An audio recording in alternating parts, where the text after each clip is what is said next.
This girl rushes out of McDonald's bathroom crying. Then mom sees something on her leg.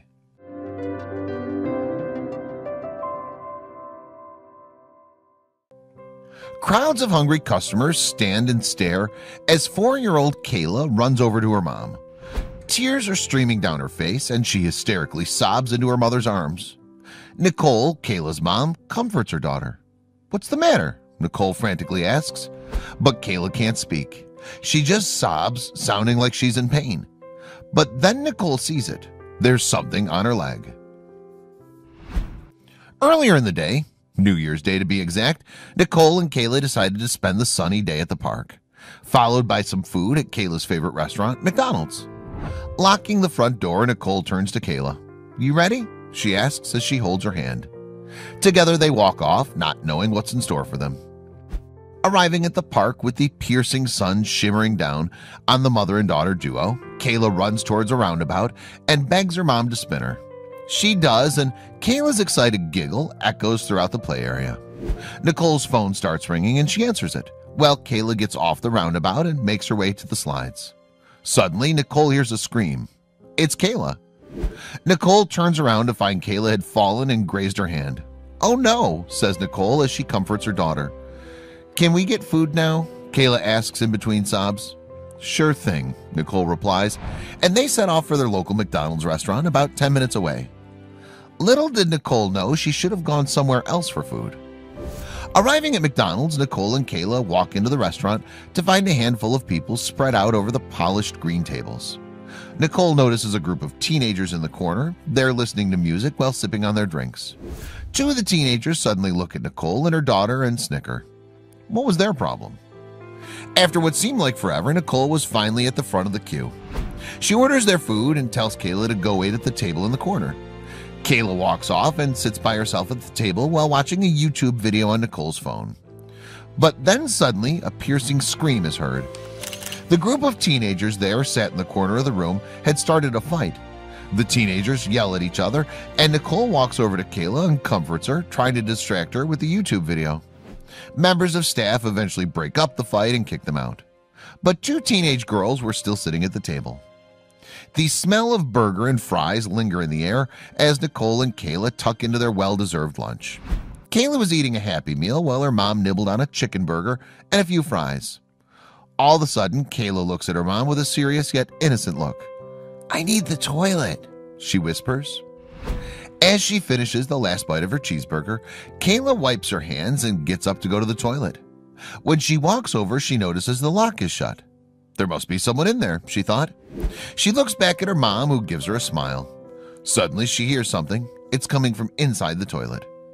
Giggling and laughing can be heard while Kayla waits outside the toilet. After around 10 minutes, the door opens, and the two teenage girls from earlier exit together, a smirk plastered on their face. Nicole watches as the girls walk past Kayla, and she signals Kayla to go in. "I'll be right here," Nicole says as she watches Kayla shut the bathroom door. "Mom!" screams Kayla. As she runs out of the bathroom, tears stream down her face. Nicole shoots up from her seat, her bag falling onto the floor. The sound of your child screaming is a sound you'd never want to hear. Kayla runs into her mom's arms. "In the toilet," she says, sobbing. "Go look quick." Kissing Kayla's forehead, Nicole makes her way over to the bathroom. Walking inside the bathroom, the smell of antiseptic and bleach lingers in the air. There's nothing in here, she thinks to herself, eyes scanning for something that would explain her daughter's outburst. A few toilet rolls were rolled out onto the floor and the tap was dripping. But then she sees it. It's why the child was in tears. From a distance, it seems a white sticky substance covered the toilet seat. But as Nicole got closer, she realized it was glue. Super glue, in fact, smothered all over the toilet seat. Somebody had purposely done this. Nicole bursts out of the bathroom, her heart pounding, and yells out to the manager and members of staff. Nicole goes over to her daughter, who's still sobbing and yelling in pain. She checks her and sees that her skin is raw on the back of her legs. Sobbing into her mother's arms, Kayla was terrified, and Nicole was furious. "We need help," Nicole yells out to the crowd, holding back tears. For Joanna, the assistant manager at McDonald's, she thought she'd seen it all. From petty fights over a Big Mac to drunken disorderly behavior by youths, she was used to diffusing heated situations and always knew what to do when trouble struck. But in her 15-year career in the hospitality industry, she had never seen anything like this. Joanna and her staff all gather around the little girl and provide medical assistance. They help clean the wound and bandage her up while Kayla sobbed into her mom's chest. The mom then decided to go to the hospital, so she rang for a family member to come with them. But this wasn't enough for Nicole. She knew there was only one thing she could do. Posting to her personal Facebook in hopes to bring the pranksters to justice, she wrote, "To the two young blonde girls that thought it would be hilarious to put super glue on the disabled and baby changing toilet in McDonald's, I just want you to know that I'm still having to console my 4-year-old daughter who was unfortunate enough to use the toilet after your little prank." Nicole hoped that the two teenage girls would be found and punished. Kayla didn't deserve this. After a brief investigation, thankfully the two girls were found and were subsequently interviewed by police. The two girls immediately apologized to Nicole and Kayla and admitted they regretted doing it. It was a prank gone wrong, one of them told her. But was this enough for Nicole and Kayla, who, for the 4-year-old, would have to live her life with this terrible memory etched in her mind?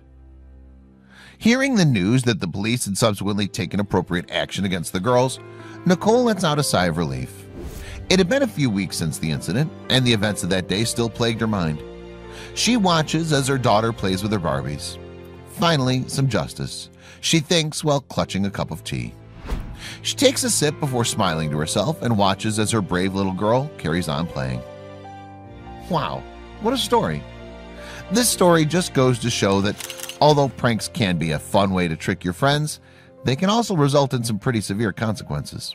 Hopefully, Nicole and Kayla's story will remind pranksters to think twice about the people they could be upsetting, all for the sake of a laugh.